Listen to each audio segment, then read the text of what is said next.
Hi, this is Karen Dickrell, and I'm with University of Wisconsin-Madison Extension here in Outagamie County, and this is our Glimmers of Joy for September. Where did the summer go? It's been a busy summer, and one of the topics that I've had questions about is food. Food, glorious food. What does that have to do with our Glimmers of Joy? Well, food does bring us joy in many different ways. And with the recent storms that we had in June, some of us lost our power and that affected our food safety. So I'm just going to talk about some general things about food safety, just an update. So many of us, as I said, food does bring us glimmers of joy. And as we age, it's wise to be aware of what we're eating as well as when we're eating and how it's stored. How do you know when bacteria is present? Well, it's hard to tell because you can't see it, you can't smell it, and you can't taste bacteria. But it's a good idea to follow some safe food procedures. You got sick. Was it the last meal you ate? Well, there's a wide range of time between eating the food and when the harmful bacteria and the onset of bacteria can really take effect. Some people can be sick within 20 minutes, and others it could take up to 6 weeks. So we can't always trace it back to exactly that it was food that made us sick. Usually it's 1 to 3 days that cause an illness, and it can depend on a lot of different factors, a lot of different things that happen. What we heard during the pandemic is how important it is to wash our hands. Wash our hands and clean those surfaces as often as possible because that's going to help destroy any bacteria. But also keeping food areas clean. So washing your hands in soapy water for at least 20 seconds. So you sing happy birthday to yourself a couple times. And that's before and after handling your foods. Make sure your cutting boards are clean, the utensils.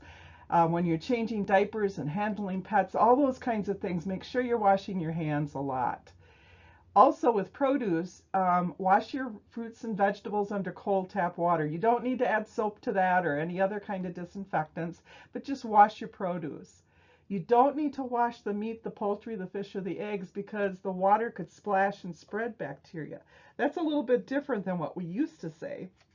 And so we don't recommend washing that meat, poultry, or fish.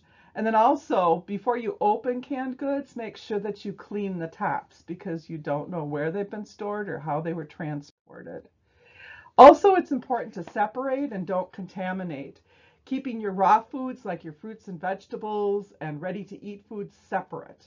Luncheon meats safe from the harmful bacteria by storing them away from raw foods in the refrigerator and even in the grocery cart when you're doing your grocery shopping. Using different cutting boards for different purposes, one for cutting fruits, one for cutting meat, and one for maybe cutting breads and that type of thing. And don't reuse your marinades on raw foods unless they're boiled first, because there can be bacteria there as well. So don't cross-contaminate. Make sure that when you're cooking your foods that you're cooking it to the proper temperature. So if you're doing steaks on the grill or a roast in the oven, that's about checking those temperatures to 145 degrees. Ground beef should be 160, and your poultry 165 degrees Fahrenheit. Foods that are cooked or reheated in the microwave oven must be bubbling and hot throughout the food mixture.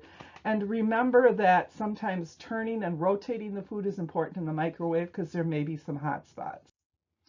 Also, chilling your food is really important promptly. Keep those cold foods cold and keep them in and your leftovers in the refrigerator.